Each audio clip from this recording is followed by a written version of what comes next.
આપણે બધા આપણા હક્કો અને અધિકારોની વાત તો બહુ કરીએ છીએ, પણ ફરજોનું શું? શું આપણે આપણી ફરજોને એટલું જ મહત્વ આપીએ છીએ? ચાલો, આજે આપણે ભારતના નાગરિક તરીકે આપણી એ મૂળભૂત ફરજોને બરાબર સમજીએ, જે આપણા બંધારણમાં લખેલી છે. ક્યારે શાંતિથી વિચાર્યું છે કે એક જવાબદાર નાગરિક હોવાનો અર્થ શું છે? શું ફક્ત અધિકારો માંગવા કે પછી આપણી પણ દેશ અને સમાજ પ્રત્યે કેટલીક જવાબદારીઓ છે? આ સવાલ જ આખી વાતનો પાયો છે.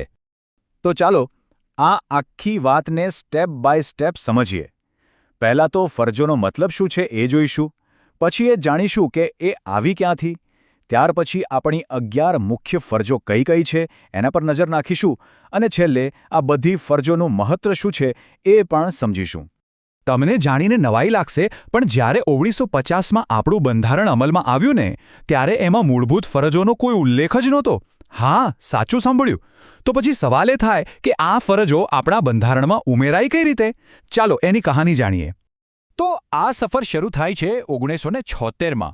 એ વર્ષે 42માં બંધારણીય સુધારા દ્વારા 10 મૂળભૂત ફરજો ઉમેરવામાં આવી અને પછી ઘણા વર્ષો બાદ 2002માં 86માં સુધારાથી એક 11મી અને ખૂબ જ મહત્વની ફરજ પણ એમાં જોડાઈ.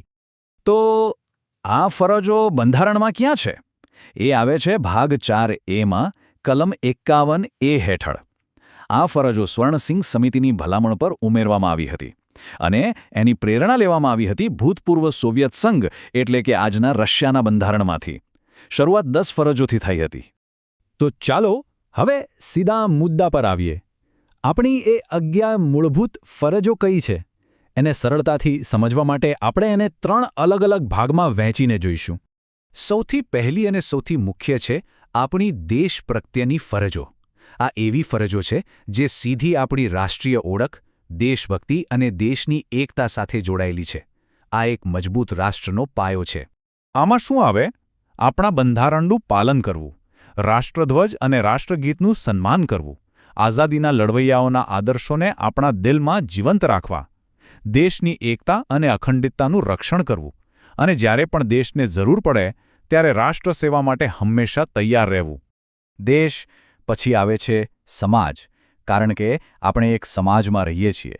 તો હવે વાત કરીએ આપણી સામાજિક જવાબદારીઓની, જે એક સારા અને શાંતિપૂર્ણ સમાજ માટે ખૂબ જ જરૂરી છે. આ ફરજો આપણને કહે છે કે આપણે ભલે ગમે તે ધર્મ, ભાષા કે પ્રદેશના હોઈએ, પણ એકબીજા સાથે ભાઈચારો રાખવો, સ્ત્રીઓનું સન્માન કરવું અને એવી કોઈ પણ પ્રથાનો વિરોધ કરવો જે તેમના ગૌરવને ઠેસ પહોંચાડે. અને હા, આપણી જાહેર સંપત્તિ જેમ કે બસ, ટ્રેન, બગીચાઓનું રક્ષણ કરવું અને હિંસાથી દૂર રહેવું. અને હવે ત્રીજો અને છેલ્લો ભાગ. આ એવી ફરજો છે જે આપણા વ્યક્તિગત વિકાસ, આપણી સંસ્કૃતિ અને આપણા પર્યાવરણ સાથે જોડાયેલી છે. આ આપણા અને આપણી આવનારી પેઢીઓ માટે ખૂબ જ મહત્વનું છે. જેમ કે આપણા ભવ્ય સાંસ્કૃતિક વારસાનું જતન કરવું, આપણી આસપાસના પર્યાવરણ એટલે કે જંગલો, નદીઓ, તળાવો અને વન્યજીવોનું રક્ષણ કરવું, વૈજ્ઞાનિક વિચારસરણી કેળવવી અને આપણે જે પણ કામ કરીએ એમાં શ્રેષ્ઠ બનવાનો પ્રયત્ન કરવો, જેથી દેશનું નામ રોશન થાય. તો આપણે અત્યાર સુધી 10 ફરજોની વાત કરી, પણ યાદ છે મેં શરૂઆતમાં કહ્યું હતું કે કુલ 11 ફરજો છે. તો એ 11મી ફરજ કઈ છે? એ પાછળથી ઉમેરાઈ અને એ ખૂબ જ ખાસ છે.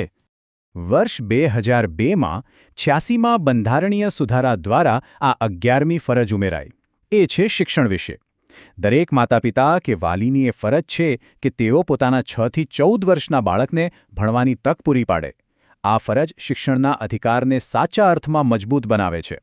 સારું, આપણે બધી 11 ફરજો તો જાણી લીધી, પણ સવાલ એ છે કે આ બધી ફરજોનું મહત્વ શું છે? એ આપણા માટે આટલી જરૂરી કેમ છે? ચાલો એને પણ સમજીએ. જુઓ, આ ફરજો આપણા માટે એક નૈતિક હોકાયંત્ર જેવું કામ કરે છે. ભલે આ ફરજોનું પાલન ન કરવા પર કદાચ કોઈ કાનૂની સજા ન થાય, પણ તે આપણને સતત યાદ અપાવે છે કે એક જવાબદાર અને સારા નાગરિક તરીકે આપણું વર્તન કેવું હોવું જોઈએ. તો અંતમાં બસ એક જ સવાલ.